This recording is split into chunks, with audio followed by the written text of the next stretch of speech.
In a world obsessed with visibility, where everyone is chasing likes, followers, applause, and recognition, keeping a low profile might seem like fading into the background. But the Buddha once said, "Just as a solid rock is not shaken by the storm, even so the wise are not affected by praise or blame." Today, we explore a truth that's often overlooked: the power of humility. Why truly wise people do not seek attention, and how keeping a low profile is a strength, not a weakness. We live in an era where the measure of success often comes from how many people are watching us. From social media to public life, there's pressure to be seen, to constantly show what we're doing, achieving, and becoming. But from the Buddhist perspective, this craving for attention stems from a deeper root: the ego. It is our attachment to identity and image. We want to be seen as good, successful, admirable, because we're afraid that without validation, we are not enough. Think about someone you know, or perhaps even yourself, who posts every achievement online. The joy doesn't come from the achievement itself, but from the attention that follows. Yet the moment attention fades, the joy disappears. This is not freedom. This is dependence. The Buddha lived a life of simplicity and quiet power. He didn't seek titles, attention, or display his wisdom through loud declarations.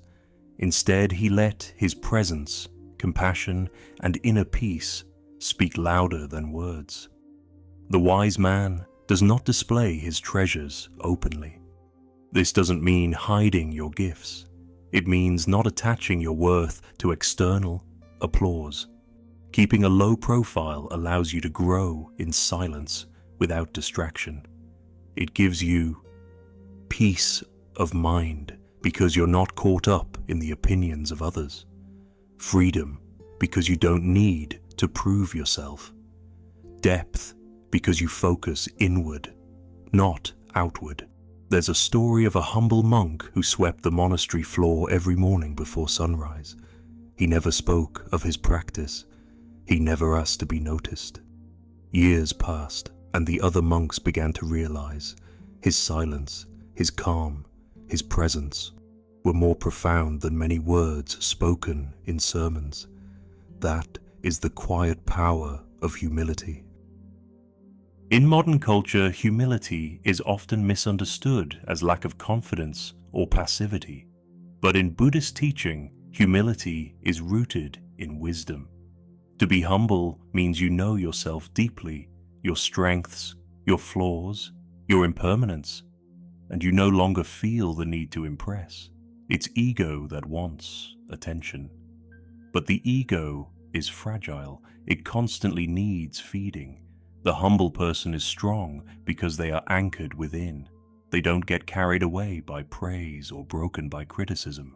Like bamboo in the wind, they bend, but never break. As the Buddha taught, let go of your pride and see how light you become. There's nothing wrong with being seen. But when we seek it constantly, we fall into a trap. We start performing rather than living. We measure our worth by views, likes, applause.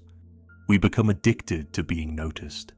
This creates anxiety, comparison, and a fear of being forgotten.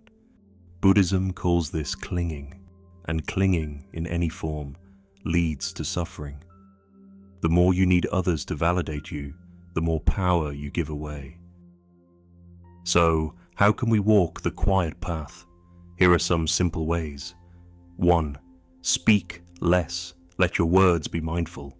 Avoid boasting or dominating conversations. 2. Act without needing credit. Do good silently.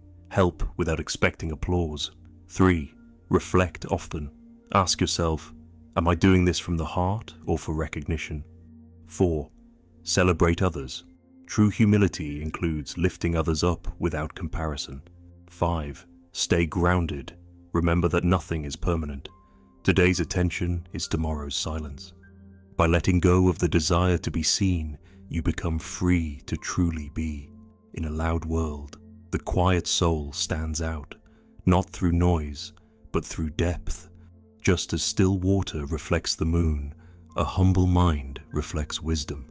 The Buddha didn't shout his teachings, he embodied them, and those teachings echo through the ages, not because they were loud, but because they were true.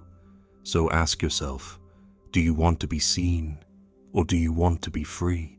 If this message spoke to your heart, subscribe for more Buddhist wisdom. Let's continue walking the quiet path together.